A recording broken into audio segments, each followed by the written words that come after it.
இன்றே டவுன்லோட் செய்து உங்கள் ஃபேவரட் ஷோக்களை என்ஜாய் பண்ணுங்க. அந்த பொடிப்பையன் கரிகால ஊர் முன்னால என் வேட்டியை அவுத்து என்னை அவமானப்படுத்திட்டான். என் பொண்ணை அவன் கட்டிக்கணும்னு தான் கல்யாணத்துக்கு முன்னால வரைக்கும் அவன் எது பண்ணாலும் நான் பொறுமையா போய்கிட்டு இருந்தேன். இப்பதான் அதுக்கு வழி இல்லாம போயிடுச்சேன். இனிமே அந்த பயலை நான் சும்மா விட போறதில்லை. இத்தனை நாளா அந்த வெறும் பையன் அருளை மட்டும்தான் சாகடிக்க நினைச்சுக்கிட்டு இருந்தேன். இப்ப அந்த கரிகால பயலையும் அருள் பயலையும் சேர்த்து ரெண்டு பேர்த்தையும் சாகடிக்க போறேன். என்னன்னு சொல்றீங்க? ஆமாண்டா, அதுக்கான எல்லா ஏற்பாடையும் நான் ஏற்கனவே செஞ்சுட்டேன். இன்னும் 24 மணி நேரத்துக்குள்ள அந்த ரெண்டு பயல்களுமே செத்து போயிடுவானுங்க.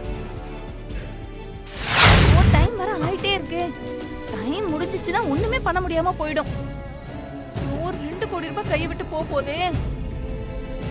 அந்த 50,000 ரூபாவை நான் முதலீடா போடலாமா? நான் அந்த 50,000 கொடுத்தா எனக்கு 2 கோடி கிடைக்குமா? யாருக்கோ போற பணம் உங்களுக்கு கிடைச்சா எனக்கு சந்தோஷம் தான். ஆனா இப்ப உடனே பணத்தை கட்டணுமே. அவ்வளவுதானே, நீ எதுக்கு கவலைப்படுற?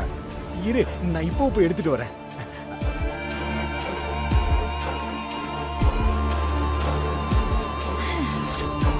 அந்த வீட்ல எந்த வேலைக்கும் போகாம உன் அத்தைக்காரி அந்த கல்யாணி பின்னாடியே ஒருத்தன் சுத்திட்டு இருப்பானே, ஒரு தண்டம். யாரு? அந்த வீரையனா? அவன்தான். அந்த தண்ட கர்மாந்திரம் தான். உழைக்காம காசு வருதுன்னு சொன்னா யோசிக்காம அதுக்காக என்ன வேணாலும் செய்ய தயாரா இருப்பான். அவன்கிட்ட 50,000 கொடுத்தா 2 கோடி கிடைக்கும்னு சொல்லி பாரு. உடனே 50,000தோட வந்து நிப்பான். அதுக்கப்புறம் அவனை வச்சே நம்ம பிளான வேற மாதிரி முடிச்சிடலாம்.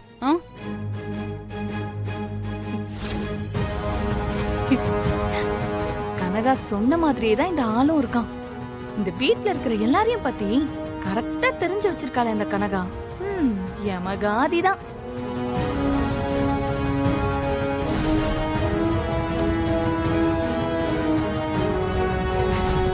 நீ கேட்ட 50,000மா? என்கிட்ட எதுக்கு கொடுக்குறீங்க? சீக்கிரமா வாங்க, டீலர் கிட்ட போய் கொடுத்துடலாம். அக்கா கிட்ட ஒரு வார்த்தை சொல்லிட்டு போயிடலாமா? ஐயோ, அதுக்கெல்லாம் இப்ப டைம் இல்ல. டைம் முடிஞ்சிருச்சுனா அப்புறம் ஒண்ணுமே பண்ண முடியாது. இல்ல, அக்கா கிட்ட சொல்லாம ஏதாவது செஞ்சா அக்கா வையும், அதான் பயமா இருக்கு. இங்க பாருங்க, 50,000த்தை 2 கோடியா மாத்திரம் நீங்க சொன்னா ஆண்டி உங்களை திட்டுவாங்களா இல்ல சந்தோஷப்படுவாங்களா? சந்தோஷப்படுவாங்கம்மா. அப்புறம் என்ன, வாங்க ஆண்டிய 2 கோடி ரூபாயோட மீட் பண்ணலாம். வாங்க, டைம் ஆச்சு, வாங்க வாங்க.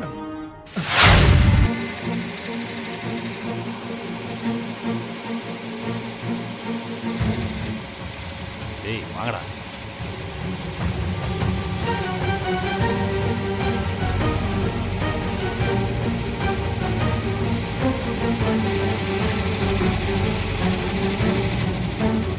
ஏய், இதை எடுத்துட்டு போய் நான் சொன்ன இடத்துல வச்சிரு. சரிங்களா? குடி.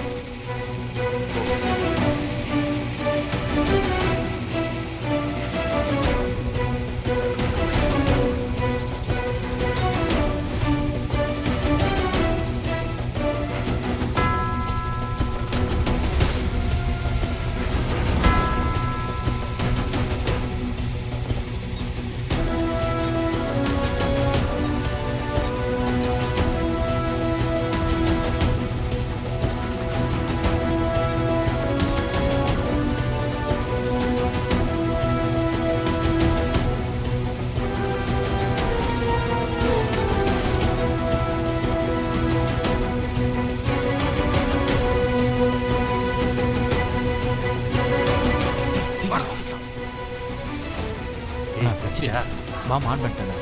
கரிகாலனுக்கும் அருளுக்கும் ஃபோன் பண்ணி வர சொல்றேங்க. சரி.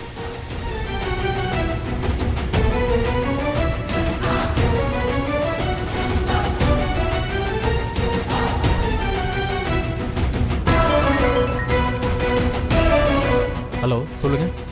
ஃபேக்டரியில பாம்பு வச்சிருக்காங்க. இன்னும் கொஞ்ச நேரத்துல வெடிச்சிருக்கும். உங்க ஃபேக்டரி காப்பாற்றணும்னா சீக்கிரமா ஃபேக்டரிக்கு போங்க. ஹலோ, யாரு நீங்க? யாரு? ஹலோ.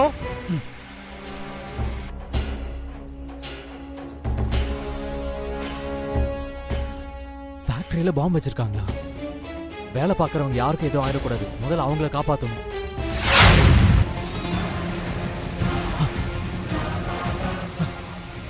ஐயோ, எங்க வச்சிருப்பானுங்க?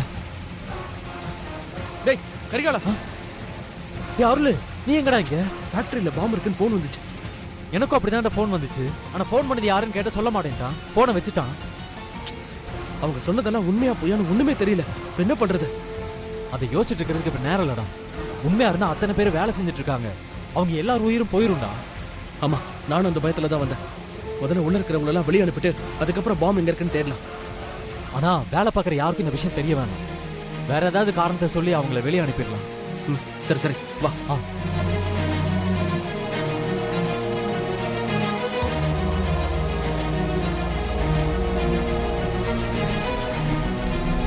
இங்க பாருங்க, ஒர்க் பண்ற எல்லாரும் உங்க வேலையை அப்படியே விட்டுட்டு எல்லாரும் வெளியே வாங்க. எல்லாரும் வாங்க. இன்னைக்கு உங்களுக்குலாம் வேலை முடிஞ்சிருச்சு. சீக்கிரம் கிளம்புங்க. ஏன் சார் அதுக்குள்ள கிளம்ப சொல்றீங்க? ஃபேக்டரியில மெயின்டெனன்ஸ் ஒர்க் இருக்கு. அதுக்காக ஆள் வந்துட்டு இருக்காங்க. அதான் இங்க இருந்து கிளம்ப சொல்றோம். கொஞ்சம் சீக்கிரம் எல்லாரும் கிளம்புங்க. கிளம்புங்க. போங்க. வெளிய போங்க. திடீர்னு மெயின்டெனன்ஸ் ஒர்க்குங்கறாங்க. ஒண்ணுமே புரியல. வாங்க.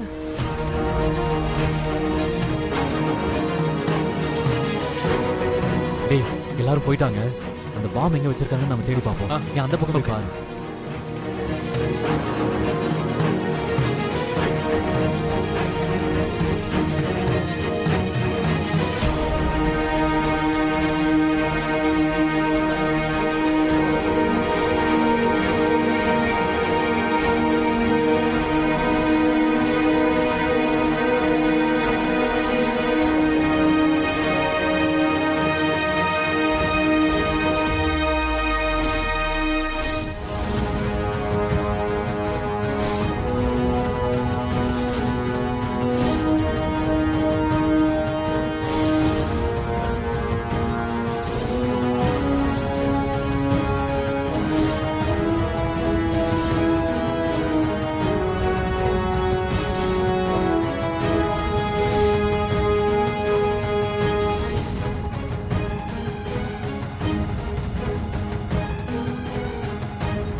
டேய் இந்தா இது எப்படி?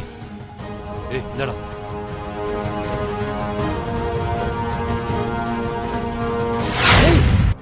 என்னடா ஆச்சு உனக்கு? அருளு, டேய் அருளு, என்னடா ஆச்சு உனக்கு? டேய் அருளு.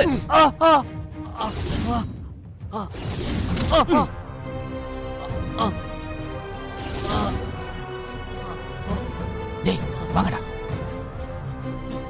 ஏய் வாங்கடா. ஏய் கை எப்படி? டேய் ஓட. தூக்கு.